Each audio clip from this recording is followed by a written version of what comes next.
Bonjour, vous êtes bien branchés sur Rango TV. Bienvenue chez vous et bienvenue chez nous pour pouvoir vous parler de quelques informations de la République démocratique du Congo.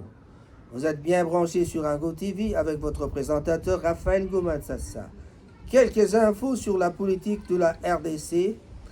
On va essayer de vous parler de la politique en général de la RDC, affaires et monuments des députés, affaire Kabound ou Kabound. Quel rôle pourra jouer Vital Kamerhe dans le prochain gouvernement?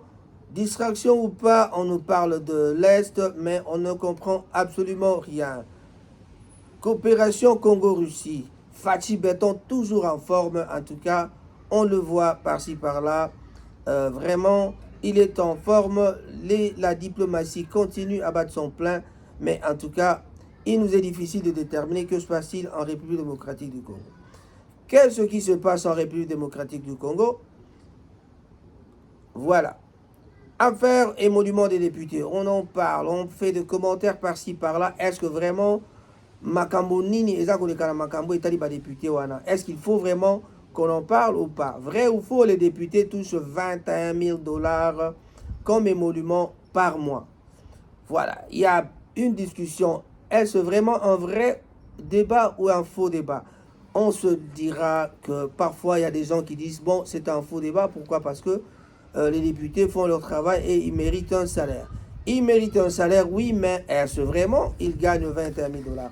Les discussions sont ouvertes vraiment partout à l'internet, on en parle, mais on n'arrive pas à comprendre exactement pourquoi ne pas mettre ça au clair. Regardez, en France, on sait que Macron gagne 13 500 euros. Donc, mais à Kinshasa, on peut connaître aussi les salaires de tout le monde. Donc, en commençant par le président de la République et tout le monde. Bon, on parle des salaires, on connaît le salaire de l'ancien président, mais le président actuel, parfois, c'est pas vraiment bien déterminé, quoi. Bon, là n'est pas le polémique. Affaire émolument des députés. Est-ce vraiment les députés gagnent 21 000 $? On a parlé de 4 000 $, on a parlé de 4 500, 6 500, et puis là, ça monte à 21 000 $. Pourquoi? C'est peut-être tout ce qu'ils gagnent par mois avec leurs vacances parlementaires. En faisant des calculs, peut-être qu'on arrivera à 21 000 $ par mois. Mais il y a Mike Mukebai, qui est aussi un député, un député provincial, bien sûr, qui est passé à la télé, a confirmé que Batouana Bazouaka 21 000 $, Abi a donné la preuve. Mais Martin Fayul aussi en parle. De l'autre côté, il en parle, il dit que c'est vrai que ces gens-là gagnent 21 000 $. Bon, on pourra aussi donner un peu de crédibilité à ça, mais comment donner la crédibilité alors qu'on n'en a pas les preuves? Donc, que les gens qui ont les preuves que les députés gagnent autant d'argent viennent nous le prouver. Donc, peut-être si on peut dire aujourd'hui que la RDC est un pays vraiment bourré de corruption, là on pourra croire parce que il y a beaucoup de petits cadeaux derrière. Ils vont en réunion, on leur donne 1 000 $. Ils vont dans une telle réunion pour quelque chose, pour décider de prendre des décisions pour le pays. On leur donne 500 $. Donc il y a plein d'argent qui rentre comme ça par les petites portes, quoi. Là, c'est ce qu'on entend, c'est ce qu'on parle dans les rangs de nos députés. Voilà. On a même vu, c'est quelque chose qu'est-ce que je dirais? J'appellerais ça un peu de dénigrement. Il y a une campagne de dénigrement des députés parce on nous a présenté Eliezer avec la tête de 4 500 et la tête de 21 000 parce que de l'autre côté, il y avait aussi M. Daniel Safou, le député Safou, qui avec la tête de 4 500, il était sombre et avec la tête de 21 000, il est devenu un peu plus clair comme on le connaissait. Et puis avant c'était une Mazda à louer, mais maintenant c'est une Jeep. Et puis voilà, ça prouve qu'il y a quelque chose qui se passe. La corruption, on peut en parler parce que vraiment, combien de fois n'a-t-on pas arrêté les gens pour des vols d'argent, pour la corruption? Il y a l'inspecteur général de finances, Julien Alinguet, qui travaille vraiment de main de maître avec le président de la République pour pouvoir éradiquer cette affaire de corruption, cette affaire de vol d'argent. Il y a beaucoup de vols dans les départements, dans les ministères, dans les services de l'État. Mais le problème, c'est qu'il y a toujours un problème. Le problème qu'il y a, c'est quoi? Le côté social, même si ces gens-là volent de l'argent. Tout cet argent-là que les gens volent, Mais chez nous, le social ne marche toujours pas. Donc je crois que le président de la République qui pourra réussir avec le social sera vraiment le bienvenu entre les bras des Congolais. Mais bientôt les élections, que se passe-t-il aussi avec ces élections? Je vous avais dit au cours de mes précédentes émissions qu'il y aura des problèmes, il y aura des revirements politiques, il y aura des gens qui vont sortir pour dire « moi je vais soutenir Fachi ». Il y aura des gens qui vont dire « moi je vais dans le camp de l'opposition ». Il y aura des gens qui vont dire « moi je quitte Katumbi, je reste avec Fachi ». On en a déjà vu, ça a toujours été comme ça. La politique congolaise, la politique africaine, c'est pareil, cela n'a jamais changé.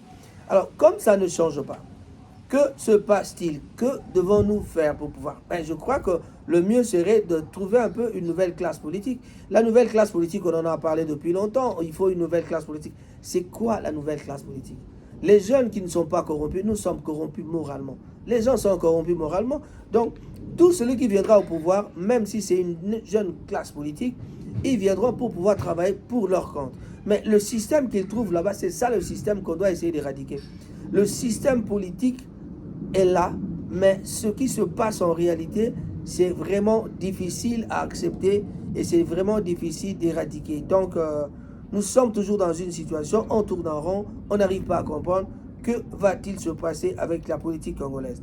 Donc, les émoluments des députés, on parle de 21 000 $, ils parlent de 6 500 par mois, et puis on leur donne des cadeaux, on leur donne des surplus, tout ça avec des voitures, on donne parfois aux professeurs. Mais les autres, dans un certain cas, ils interprètent ça comme étant la corruption. Parce que aujourd'hui, ils donnent aux ministres, demain, ils donnent aux députés. De l'autre côté, ils donnent, ce sont que les mêmes gens. Ils donnent aux professeurs. Tout ça parce que ce sont des points stratégiques qui peuvent peut-être aider le pouvoir à se maintenir. Bon, je ne voulais pas parler de ça, mais laissons voir ce qui va arriver aux élections prochaines. Mais quand on parle des élections prochaines, on va encore citer le nom de Kabound. Que se passe-t-il avec Kabound? Kabound avait été arrêté et il a été emmené en prison. Et puis, après avoir été emmené en prison, on racontera que Kabound avait choisi de rester en résidence privée, lui-même, et puis on l'a ramené en résidence privée. Il est chez lui à la maison en résidence privée. Mais dans les échos, dans les coulisses, dans les émissions qui se passent à la télé, il y a certains témoignages des gens qui connaissent bien, qui suivent très bien l'affaire Kabound. Ils sont en train de dire que Kabound connaît tellement trop qu'il faut le faire taire. Et cela doit ne pas sortir, ne peut pas sortir donc avant 2023, parce que si cela sort avant 2023, ce sera la catastrophe. Pourquoi catastrophe? Parce que cela doit certainement concerner le président de la République, parce que le président de la République est un proche de Kabound ou Kabound. Donc, Jean-Marc Kabound connaît beaucoup, c'est pourquoi on l'a arrêté. Mais de l'autre côté, il y a aussi affaire Kamere. On nous avait parlé d'un voleur, on l'avait traité de voleur, il y a des gens... Bon, tout ce qui s'est passé là-bas, tout d'un coup, on voit Kamere acquitté. 20 ans, 13 ans, liberté provisoire, acquitté. Voilà. Donc, ça veut dire que quand on acquitte quelqu'un, ça veut dire qu'il est innocent. Mais avant même que Kamere ne sorte, on a entendu parler de la démission de la personne qui avait remplacé Kamere. Mais depuis, nous n'avons pas encore entendu notre nomination. En ce qui me concerne personnellement, je n'ai pas encore entendu la nomination. Mais derrière ça, que se cache-t-il? Y aurait-il quelque chose qui se trame? On l'a déjà dit plusieurs fois que Kamere serait le premier ministre idéal. Tshisekedi lui-même avait déjà dit que Kamere, c'est quand même quelqu'un de très bon. Kamere, c'est quelqu'un sur qui on peut compter. Mais, en le faisant arrêter et condamné 20 ans, 13 ans, et puis, aujourd'hui, c'est acquitté. Voilà, monsieur acquitté, on le voit aux côtés du président de la République, sans nomination, et puis on parle de médiation du côté de l'Est du pays. Nous sommes tous sans ignorer qu'à l'Est du pays, il y a la guerre. Mais, voilà ce qui se passe. Vont-ils envoyer Kamere là-bas pour pouvoir régler cette affaire parce qu'il est de l'Est, il connaît bien le terrain de l'Est. Donc, d'ailleurs, l'électorat de Kamere avait beaucoup joué sur, je crois que, de la participation de Kamere dans le camp de Fachi. Voilà. Mais que se passe-t-il après? On va peut-être arriver à un certain moment, on se retrouverait devant un Kamere Premier ministre. Pour preuve, On le voit aux côtés du président, sans nomination, sans quoi. Il est en train de monter petit à petit en sondage. Sont-ils en train de distraire le peuple ou bien ils veulent présenter un Kamere tout à fait neuf? Nous connaissons les prouesses, nous connaissons Kamere, sa brillance, on le sait, c'est un homme très brillant. On le sait, c'est un bon travailleur, mais alors, après avoir passé en prison pendant un certain temps, mais que va-t-il se passer? On le voit aux côtés du président. Rassurez-vous, en tout cas, on va peut-être entendre au gouvernement prochain, ce sera un Kamere Premier ministre. Retenez la date d'aujourd'hui, en tout cas, personne ne dira non, parce que quand c'est Fachi qui nommera, et ce sera toujours pareil. Hein. Donc, vraiment, c'est ça qui se passera peut-être. En tout cas, ça, ce sont des notes que j'avais prises et que je soupçonne que Kamere est en train d'être préparé pour être le prochain Premier ministre. Et pourquoi pas le président d'après les 10 ans de Fachi. Si Fachi passe, en tout cas, je crois que ça, c'est le plan et des Occidentaux et de la RDC. Voilà. Affaire Kaboun, est-ce vrai que Kaboun connaît trop pour qu'on ait peur de lui et qu'on l'arrête pour que ce que Kaboun connaît, que cela ne sorte en 2023, avant 2023, parce que si cela sort avant 2023, Kaboun sera peut-être, d'abord Kaboun l'avait annoncé qu'il est candidat président de la République. Alors, que vont-ils passer? Ils vont peut-être casser Kaboun pour qu'il ne soit pas dans la possibilité de postuler, peut-être. Une raison de plus, maintenant, on commence encore à parler de Mukwege et l'autre là, c'est monsieur Martin Fayulu. Mafa aussi, on commence à... Mukwege, on dit qu'il est burundais, on parle burundais parce que le mot Mukwege signifie quelque chose en Kirundi. Demandez les Barundi, ils vous le diront. Alors, mais il y a aussi Martin Fayulu qu'on a toujours dit qu'il n'a jamais été congolais, il est sénégalais, il est comme ça, il est comme ça. On lui a donné beaucoup de nationalités, mais il n'y a jamais de preuve que Martin Fayulu est étranger.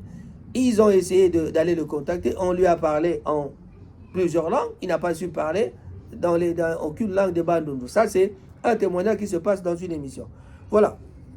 Alors, devons-nous croire que tous ces débats-là politiques, parce qu'ils ont peur de Mukwege, parce qu'ils ont peur de Martin Fayulu, c'est ça qui commence encore à ressortir, parce que c'est dans le camp du pouvoir que cela sort. Donc, dans le camp du pouvoir, on commence déjà à raconter que Mukwege, c'est un Murundi, donc un Burundais, et l'autre là, c'est Martin Fayulu, monsieur Martin Fayulu, sorry, Martin Fayulu est un Sénégalais. Donc, tout ça, je l'avais prévu au cours de mes précédentes émissions, que les gens vont commencer à accuser les autres. Même celui qu'on dit qu'il est venu avec les bottes, il a été président. Regarde comment il est tranquille. On l'insulte, il ne dit rien. Culte de personnalité ou culte de je ne sais pas quoi qu'il développe. On l'insulte, il s'en fout, il est là.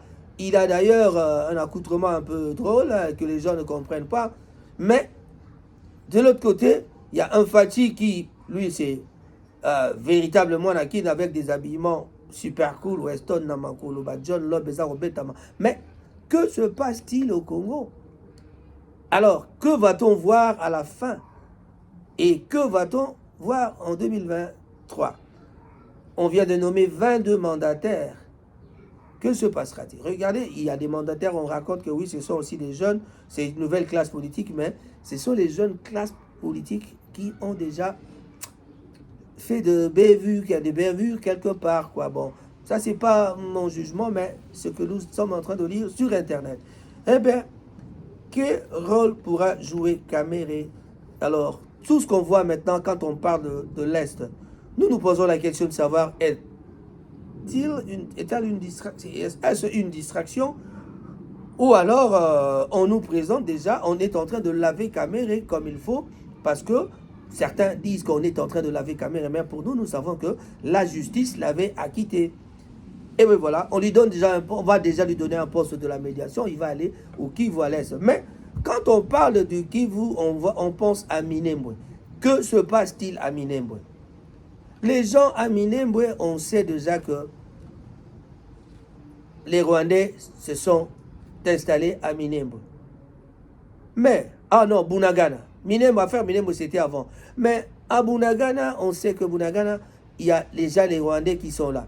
Mais le gouvernement, il n'y a pas un communiqué officiel pour dire que Bunagana a été prise plutôt, la ville de Bunagana a été prise par les Rwandais. Il n'y a pas un communiqué officiel.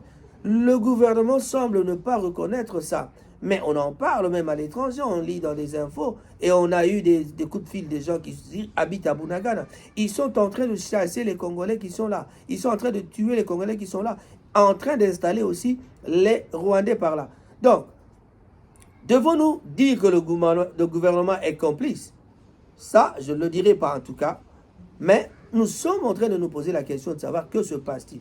Nous vous aimerions que le gouvernement nous fasse un communiqué officiel pour nous dire si réellement Bunagana a été prise ou alors Bunagana est encore entre nos mains. Mais en tout cas, on le sait, tout le monde en parle que Bunagana a pris. Mais nous déplorons alors le silence quasi incompréhensible de la part de notre gouvernement. De la tête aux pieds, personne n'en parle. Coopération Russie-Congo, en tout cas, coup de théâtre ou réalité, ça je n'en sais rien, mais on a vu le ministre de la Défense qui a été de l'autre côté de la Russie, avec collaboration militaire, coopération. Et puis après, on a vu des avions avec des étiquettes du Congo. Bon, je ne sais pas si ça se passe comme ça, la coopération, mais en tout cas, on en parlera prochainement. Qu'en est-il exactement? Parce que nos spécialistes vont essayer de nous donner de plus amples renseignements à ce sujet. Musique enfin pour terminer, ici à Manchester, on vient de recevoir Fally Ipupa. Fally Ipupa, époustouflant, Fally Ipupa, oh là là, meilleur, mieux que tout autre musicien. Pourquoi? Parce que nous étions tous là, présents, et Rango TV avait participé dans l'organisation avec Matafi Entertainment. Vous connaissez très bien notre ami Matafi. Notre Bokilo Matafi était vraiment un organisateur qui a prouvé qu'il sait faire quelque chose. Mais il y avait aussi Congo 10, il y avait Nekov TV et Rango TV. Nous étions tous là derrière Matafi pour pouvoir lui donner un coup de pouce. Et puis voilà que le concert a bel et bien eu lieu. Il y a eu beaucoup de prestations des artistes nigériens qui ont presté avant Fally, mais la fin nous a été vraiment présentée sous une forme terrible et Fally a démontré devant les gens qu'il est le meilleur, devant les gens de Manchester qu'il est le plus fort. En tout cas, le concert s'est terminé, ça a commencé vers 21h, 22h et puis c'est terminé, 22h a passé, vers minuit, parce que la police était là, on ne pouvait pas continuer. Mais en tout cas, si vous pouvez dire quelque chose sur Fally Ipupa, prenez le temps, passez chez Rango TV pour en parler. Mais en tout cas, Fally Ipupa était déjà, d'ailleurs sa présence sur scène, la démarche, tout ce qu'il fait, vraiment, tout est coordonné, la danse, la musique, super cool. Donc Fally Ipupa, meilleur, Fally Ipupa, le bon de bon, Fally Ipupa nous a montré un spectacle époustouflant. En tout cas, on ne manquera pas de remercier tous les amis de Manchester qui ont suivi le mot d'ordre comme quoi le concert avait bel et bien eu lieu. Et le mot d'ordre était que de venir soutenir notre frère de Bandal, Fally Ipupa, le grand talent, le fils de Koffi Olomide, bien sûr. En tout cas, on n'oubliera jamais ce concert car vraiment cela a été un concert super cool. On dira un grand merci à Matafi Entertainment pour nous avoir amené Fally Ipupa. On remerciera aussi tous les gens qui étaient autour de nous, autour de Matafi, c'est-à-dire Congo 10. Il y a Congo 10 avec notre ami Zidane Fikula. Il y a aussi Coco Njoko, le James Cameron congolais, qui était avec nous aussi. C'est mon proche collaborateur. Et moi-même, avec Rango TV, nous étions là pour pouvoir vous présenter ce que vous avez pu voir. Allez sur Rango TV, allez sur Congo 10, allez sur Nekov TV. Vous aurez des détails sur le concert. Pour l'instant, nous vous disons merci et on se retrouve la prochaine fois. Mais avant de partir, j'aimerais bien dire un grand bonjour au président Cyril Modogo. Je salue en passant prix Nobel de la paix, notre ami Papi Musongo. Il y a Bob Boto de Bolton, Bush Bushiri à Bolton, Edo Yala de Bolton, Blaise Simbou Monta, Blaise Samba, le grand taximène. Nous n'oublierons pas Malala Puce, Peacemaker, notre ami Roger Malala. Firmin Bondo, un des grands piliers de la communauté congolaise.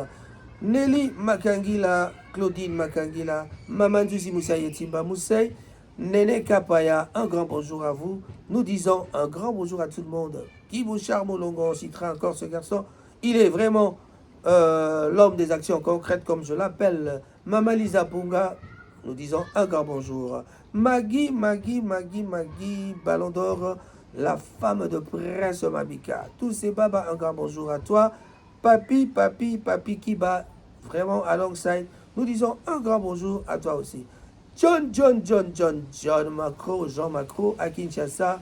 Un grand bonjour à toi. Nene Ngoma, Mertens Ngoma, Gauthier Ngoma, Serif Ngoma. Un grand bonjour à toute la famille. Nous disons bonjour à Aldan Ngoma, Patricia Ngoma. Et on se retrouve à la prochaine fois. Merci et au revoir.